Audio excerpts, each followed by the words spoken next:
Eu também comecei a sentir um tipo estranho de vibração e fui até onde estava. Era como se meu corpo estivesse tremendo, mas não havia sensação de tremor. E, numa noite famosa, lá em 1958, eu estava deitado na cama em uma sexta-feira, à noite, esperando essa vibração parar para poder dormir. Enquanto eu estava deitado, aguardando o fim da vibração, de repente senti algo me esbarrando no ombro. E, é claro, isso faz parte da história de quando descobri que, no que eu estava, esbarrando, era o teto do meu quarto. Lá embaixo, na cama, estava minha esposa deitada, e ao lado dela havia um homem na cama. Eu pensei, que tipo de sonho é esse? É um sonho estranho. E então veio um grande choque, porque a pessoa na cama com a minha esposa era eu mesmo. Você começa a descobrir que existem alguns buracos nas brechas, e é então que você começa a se regenerar e a começar a sucessivamente voltar ao caminho de saída de novo. E você passa a ter uma órbita cada vez mais elevada, conforme aprende mais, e nessas vidas sucessivas até finalmente alcançar a velocidade de escape, e então você de fato vai para casa e entra em um novo jogo com o Criador. E isso é apenas uma entre, e parecem infinitas, opções que você pode escolher. Você pode ser um criador se quiser. O que se aprende aqui são as ferramentas básicas de ser um criador. Robert Monroe, que na época era um empresário bem-sucedido no ramo de rádio nos Estados Unidos, durante os anos 1950, não tinha conexão com os campos espiritual, filosófico ou religioso em seus primeiros anos. Seu foco principal estava na família e no avanço de sua carreira profissional. Entretanto, tudo mudou de forma repentina quando, de maneira completamente inesperada, ele começou a vivenciar algo que sua mente racional não conseguia explicar. Certo dia, involuntariamente, Monroe se viu fora de seu corpo físico, explorando o que descreveu como um segundo corpo, o que o levou a realidades muito além do conhecido. Essa descoberta o lançou em uma jornada por um estado expandido de consciência, onde observou que a morte não é um fim, mas apenas uma transição para outro estado de existência. Essas experiências o levaram a investigar profundamente a natureza da consciência humana e sua interação com dimensões energéticas, além do tempo e do espaço. Conforme aprofundava seu entendimento, Monroe reconheceu o ser humano como um sistema de energia em constante interação com forças superiores. Essas revelações o fizeram documentar suas vivências, transformando-o em um pioneiro e referência no campo das experiências fora do corpo e na exploração de estados de consciência não usuais. As origens. Tudo começou em 1958, quando Monroe, aos 43 anos de idade, passou a vivenciar fenômenos que desafiavam qualquer explicação lógica. Um dos mais impactantes ocorreu numa tarde, enquanto ele se preparava para descansar. Poucos minutos depois de se deitar, uma vibração poderosa sacudiu seu corpo com tamanha intensidade que lhe causou um medo profundo. Intrigado pela magnitude do que acontecia, ele tentou se levantar. E após um breve esforço, as vibrações finalmente diminuíram. Preocupado com essas sensações inexplicáveis, Monroe consultou médicos e psicólogos que, para sua surpresa, o asseguraram de que estava em perfeita saúde. Com esse aval, ele decidiu não recuar, mas se aprofundar ainda mais no desconhecido. Apesar do medo inicial, sua curiosidade o levou a investigar a origem dessas experiências. Foi então que, permitindo-se levar pelas vibrações em uma ocasião seguinte, ele se viu flutuando fora de seu corpo físico. Achando que havia cruzado o limiar da morte, foi tomado por pânico, o que fez seu medo trazê-lo instantaneamente de volta ao corpo. Longe de ser um acontecimento isolado, esses episódios começaram a se repetir. Monroe, inicialmente atônito e confuso, acabou aprendendo a dominar a arte de se separar do corpo físico. Ao longo das 3 décadas seguintes, Monroe pesquisou intensamente as experiências fora do corpo, com o objetivo de validar cientificamente a existência de outros planos de realidade e de inteligências além do plano físico. No início, Monroe ficou perplexo, sem qualquer referência para o que lhe acontecia.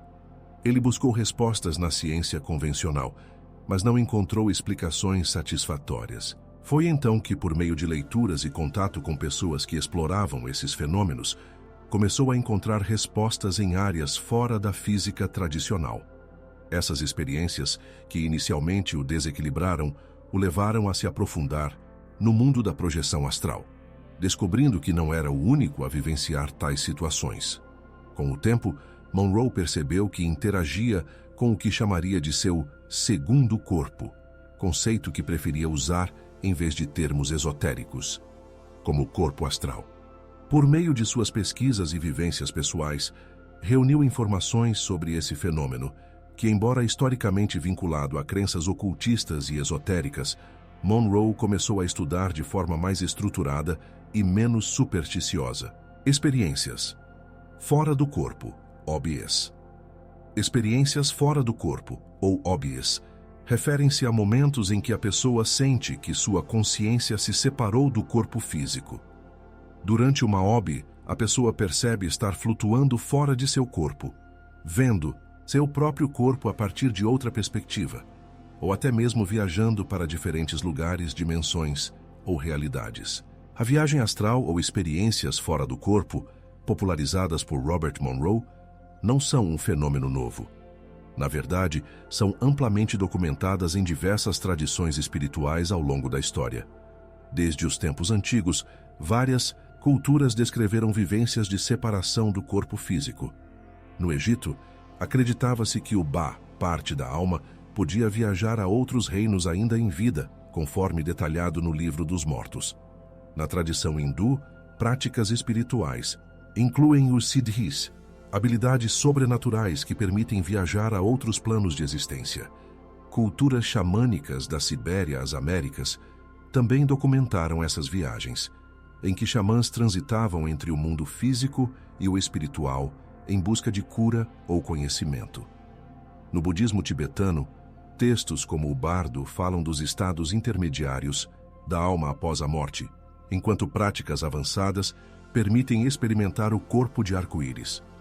Até mesmo a Bíblia menciona vivências que podem se relacionar a esse segundo corpo, refletidas nas experiências estáticas de santos cristãos que acessaram outras realidades, além do plano físico, em momentos de intensa conexão espiritual. Essas experiências, embora comuns a muitas tradições espirituais e religiosas, permaneceram em grande parte no campo do místico, até que Robert Monroe decidiu estudar o fenômeno de forma sistemática.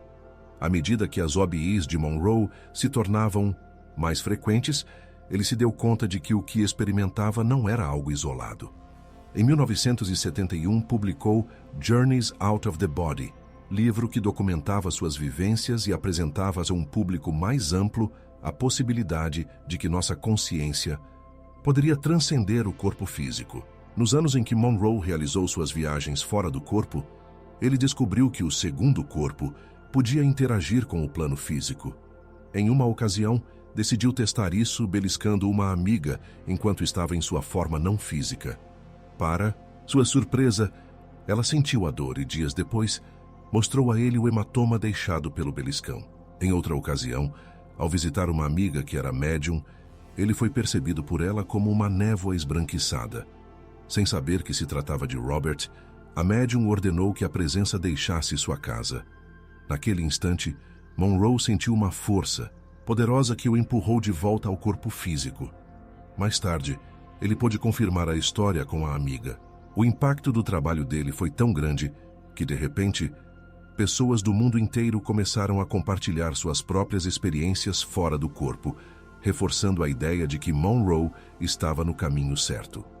O Instituto Monroe e a tecnologia M5, impulsionado por seu desejo de compreender mais sobre a consciência humana, Monroe fundou em 1974 o Instituto Monroe, um centro de pesquisas dedicado ao estudo de experiências fora do corpo e ao auxílio de pessoas na exploração de seus próprios estados alterados de consciência. Uma das maiores contribuições de Monroe foi o desenvolvimento da tecnologia HemiSync, um sistema sonoro projetado para sincronizar os hemisférios cerebrais por meio de frequências binaurais específicas. Essa tecnologia desenvolvida pelo Instituto Monroe, possibilita que indivíduos alcancem estados profundos de meditação, relaxamento e, em alguns casos, experiências fora do corpo. Robert Monroe e a CIA. Um aspecto menos conhecido da vida de Monroe é seu envolvimento em alguns projetos da CIA. A eficácia dos programas desenvolvidos pelo Instituto Monroe chamou a atenção da CIA, o que foi registrado tanto no projeto Gateway, de 2003, divulgado após desclassificação, quanto no projeto Stargate. Esses programas mostraram que estados alterados de consciência, como aqueles induzidos pela tecnologia REM-Sync de Monroe, poderiam ajudar a facilitar experiências fora do corpo e visão remota. Isso despertou o interesse do governo dos Estados Unidos, que viu aí um potencial para operações de inteligência e espionagem. No projeto Gateway, estudaram-se os efeitos desses estados em colaboração com militares. Wayne McDonnell, que liderou o estudo, buscava compreender de uma perspectiva científica como a mente poderia operar além do espaço e do tempo. Já o projeto Stargate, focado em visão remota, utilizou essas habilidades psíquicas para fins de espionagem. Embora Monroe não tenha participado diretamente, seu trabalho influenciou o treinamento de agentes como Joe McMonigal, que empregou técnicas do Instituto Monroe em sessões de visão remota. Ambos os projetos refletem a profunda influência de Robert Monroe e seu instituto na exploração oficial dos limites da consciência humana. A pesquisa apoiada pela CIA levou a sério as descobertas e os métodos de Monroe, reconhecendo que sua exploração de realidades alternativas não só ampliava o entendimento do potencial da mente, mas também oferecia insights valiosos sobre os mistérios do espaço-tempo e dimensões ocultas. Agora que exploramos alguns aspectos-chave da vida e do trabalho de Robert Monroe, é hora de mergulhar no que realmente importa. O que Monroe descobriu nessas enigmáticas viagens fora do corpo? Que revelações ele trouxe daquelas realidades, além da realidade física, onde o tempo e o espaço pareciam se dissolver e a consciência se expandia em territórios inexplorados além da realidade comum? Em suas jornadas com o segundo corpo, ou corpo astral, Monroe começou a categorizar as diferentes realidades que explorava. Ele nomeou esses diferentes níveis de existência como primeiro cenário, segundo cenário e terceiro cenário, distinguindo entre os mundos que percebia. Esses cenários representavam diferentes dimensões de consciência. Primeiro cenário. O primeiro cenário refere-se à realidade física na qual vivemos e experimentamos a vida cotidiana. Monroe define esse cenário como o mundo material ao qual estamos acostumados, onde nossas experiências se limitam às leis da física e às interações físicas. Segundo cenário. O segundo cenário, descrito por Monroe, é um reino não físico, cujas leis de movimento e matéria pouco se relacionam às do mundo material que conhecemos. Trata-se de uma vasta extensão de dimensões e profundezas incompreensíveis para a mente consciente, e cujos limites permanecem desconhecidos. Ali residem o que comumente associamos às noções de céu e inferno, mas que são apenas facetas desse mesmo cenário. Esse espaço é habitado por entidades de diversas inteligências com as quais é possível se comunicar. Dentro desse reino, os fundamentos da realidade como conhecemos se transformam. O conceito de tempo, como o vivenciamos no plano físico, desaparece no segundo cenário. Passado, presente e futuro coexistem, fluindo continuamente sem as divisões cíclicas às quais estamos acostumados. O tempo deixa de ser uma medida útil, seja em microsegundos ou em milênios, pois tudo parece acontecer em um eterno agora. Uma das leis primordiais que regem esse cenário é que o pensamento se torna a força fundamental da criação. Nesse estado, a própria existência é definida pelo que se pensa. O pensamento gera energia, molda a matéria e permite tanto a percepção quanto a comunicação. Monroe suspeitava que o ser ou a alma no segundo cenário fosse apenas um vórtice, ou uma forma de energia organizada, moldada de acordo com essa lei primordial. Ali você é o que pensa, torna-se realidade literal. No segundo cenário descrito por Monroe, a realidade se entrelaça com nosso mundo físico, porém com regras muito diferentes.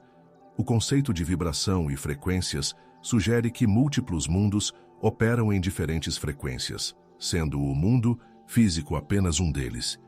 Assim como ondas no espectro eletromagnético coexistem no mesmo espaço sem interagir diretamente, pode ser que o segundo cenário também esteja presente aqui, mas além de nossa capacidade de percepção, já que nossos sentidos e as ferramentas que deles derivam não foram feitos para captar essas outras realidades. Monroe enfatiza que nossa percepção limitada se reflete na história da ciência, pois não sabíamos de sons inaudíveis até criarmos instrumentos para detectá-los. Da mesma forma, até recentemente, só conhecíamos o espectro eletromagnético como luz e calor, mas agora sabemos que existem frequências invisíveis para nossos sentidos, como raios X, micro-ondas e ondas de rádio. Segundo Monroe, isso ilustra como nossa percepção do mundo é apenas uma pequena parte da realidade maior. Da mesma forma, nosso entendimento de planos não físicos ou energias sutis ainda é limitado. Essas energias, embora atualmente imperceptíveis, para nós podem ser a chave para compreendermos nossa existência além do corpo físico. No segundo cenário, pensamento e emoção se manifestam de forma imediata. A realidade é projeção direta dos desejos e medos de seus habitantes. Monroe conta que, em suas primeiras experiências nesse espaço, sentia-se completamente sobrecarregado por emoções reprimidas, especialmente o medo do desconhecido, de seres não físicos, da morte, de Deus, de quebrar regras e de enfrentar a dor. Ele observou que as áreas mais próximas ao mundo físico, dentro do segundo cenário, são em grande parte povoadas por seres que mantêm suas emoções, muitas vezes conturbadas, e cujo comportamento pode parecer incoerente ou insano. Esses seres podem incluir aqueles que estão vivos, mas dormindo sob efeito de drogas, ou mesmo os que já morreram, mas permanecem presos em emoções não resolvidas. De acordo com Monroe, esse ambiente está longe de ser agradável e reflete a luta interna para se adaptar às leis emocionais que regem o segundo cenário. Aprender a navegar nesse mundo emocionalmente opressor é um processo longo, semelhante ao crescimento de uma criança. Monroe sugere que essa adaptação talvez seja a primeira coisa que acontece após a morte, pelo menos para quem não aprendeu a lidar com as próprias emoções. Esse processo de aprendizado e adaptação torna-se uma experiência dolorosa, mas essencial para progredir nesse outro plano. Ao longo de suas vivências, Monroe descreve como o controle das emoções é fundamental para compreender e dominar esse novo nível de existência, e como apenas por meio da experimentação e do enfrentamento de medos e desejos reprimidos é possível avançar no segundo cenário. Em seu segundo livro, Far Journeys, Robert Monroe apresenta o conceito inquietante de luz. Em uma de suas experiências no segundo cenário, Monroe recebeu o que descreveu como um pacote de informações, no qual lhe foi revelada a história da criação da Terra e da humanidade. Segundo esse relato, luz é uma forma de energia produzida pelas experiências emocionais dos seres vivos, especialmente os humanos. Monroe descreve como entidades cósmicas teriam criado a Terra como um jardim ou fazenda para cultivar essa energia, gerada por emoções intensas como dor, sofrimento, amor e adoração, que de algum modo é coletada por essas entidades. Embora muitos tenham interpretado essa ideia como uma metáfora para a exploração humana por forças superiores, Monroe passou a entendê-la de uma forma mais ampla e metafísica, não necessariamente negativa. Se houver interesse, eu poderia fazer um vídeo futuro explorando esse tema em profundidade. Terceiro cenário. O terceiro cenário, conforme descrito por Monroe, era um mundo surpreendentemente similar ao nosso, com sua própria natureza, cidades, pessoas e estruturas sociais. No entanto, ao observar mais de perto, ele notou que, apesar das semelhanças superficiais, a tecnologia e o progresso científico eram completamente diferentes. Nesse mundo, não havia dispositivos elétricos ou fontes de energia, como eletricidade ou petróleo. e o transporte era feito por trens a vapor, sem as tecnologias modernas que consideramos comuns. Monroe também vivenciou algo peculiar. Em certo momento, ele passou a habitar o corpo de uma pessoa daquele mundo, embora tivesse consciência de sua própria identidade.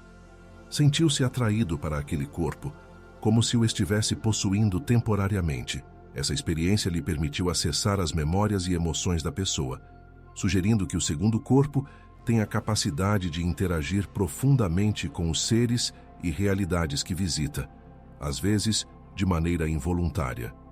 Monroe concluiu que o corpo que ele habitava não era o de outra pessoa, mas uma cópia de si mesmo, uma versão alternativa que possivelmente existia em um universo paralelo. Isso levantou a ideia de que esse cenário poderia representar uma realidade paralela, onde outra versão dele levava uma vida diferente. Para Monroe, confirmar que as experiências fora do corpo, OBS, são reais, tem enormes implicações tanto para quem as vivencia quanto para a humanidade como um todo. Um dos maiores medos da humanidade é o medo da morte, a incerteza sobre o que acontece após o fim da vida física. No entanto, vivenciar uma OB em primeira mão dissipa completamente esse medo. A pessoa que a experimenta não só perde o medo da morte, mas sua perspectiva e seus valores mudam radicalmente, de forma semelhante ao que ocorre com aqueles que passam por experiências de quase morte. O propósito da existência.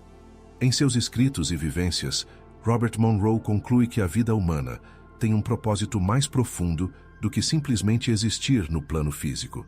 Segundo ele, os humanos escolhem voluntariamente encarnar neste mundo para aprender, experienciar e evoluir. Entretanto, uma vez aqui, esquecemos esse propósito original e ficamos presos em um ciclo de renascimentos devido ao apego à experiência humana e às emoções que ela desperta. Monroe também introduz o conceito de velocidade de escape, uma energia de que precisamos para romper o ciclo de renascimentos. Essa velocidade diminui quanto mais nos apegamos às emoções e à experiência humana. Para recuperá-la, é preciso elevar nossa vibração, elevando nosso nível de consciência. Em sua visão, o plano físico oferece a oportunidade de aprender a controlar energia. Ações cotidianas, como mover o corpo ou manipular objetos neste plano, têm um enorme impacto em outros níveis dimensionais, concedendo aos humanos uma espécie de superpoder criativo para manipular energia em cenários mais elevados, como o segundo cenário. Monroe acreditava que nossa existência aqui é uma oportunidade para aprender e crescer, mas também um lugar onde podemos ficar presos se não compreendermos como nos elevar e nos libertar das limitações físicas e emocionais. Embora Robert Alan Monroe tenha falecido em 1995, ele nos deixou um legado valioso. A ideia de que a realidade é muito mais vasta do que aquilo que nossos sentidos comuns nos permitem perceber. Ele nos mostrou que é possível ir além das fronteiras físicas e mergulhar nos mistérios da consciência. Sua vida nos convida a questionar o que entendemos por realidade e a abrir nossas mentes para infinitas possibilidades. Por outro lado, o Instituto Monroe continua a operar e a desenvolver novas tecnologias e programas de estudo da consciência. Lá, a pesquisa segue inspirando pessoas no mundo inteiro a explorar para além dos limites conhecidos da mente. É isso para o vídeo de hoje. Muito obrigado por assistir até o fim. Até breve.